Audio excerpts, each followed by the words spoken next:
আপনি কি লবণ বেশি খান? অতিরিক্ত লবণ খেলে শরীরে সোডিয়ামের মাত্রা বেড়ে যায়, যার ফলে উচ্চ রক্তচাপ তৈরি হয়। দীর্ঘদিন এভাবে চলতে থাকলে হৃদরোগ, কিডনি সমস্যা এবং স্ট্রোকের ঝুঁকি বেড়ে যেতে পারে। এর কারণসমূহ: ১. সোডিয়াম বৃদ্ধি। লবণে সোডিয়াম থাকে। বেশি লবণ খেলে রক্তে সোডিয়ামের মাত্রা বেড়ে যায়। ২. রক্তচাপ বৃদ্ধি। অতিরিক্ত সোডিয়াম শরীরে পানি ধরে রাখে, ফলে রক্তচাপ স্বাভাবিকের চেয়ে বেড়ে যায়। ৩.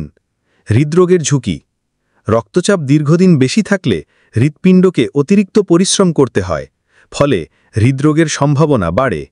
৪. কিডনির ক্ষতি। উচ্চ সোডিয়াম কিডনিকে চাপ দেয় এবং ধীরে ধীরে কিডনির কার্যক্ষমতা কমে যেতে পারে। ৫. স্ট্রোকের সম্ভাবনা। রক্তচাপ বেশি হলে রক্তনালী ফেটে যাওয়ার ঝুঁকি বাড়ে, যার ফলে স্ট্রোক হতে পারে। তাই এর জন্য টিপস: প্রতিদিনের খাবারে কম লবণ ব্যবহার করুন। অতিরিক্ত ফাস্ট ফুড, আচার বা প্রসেসড খাবার এড়িয়ে চলুন।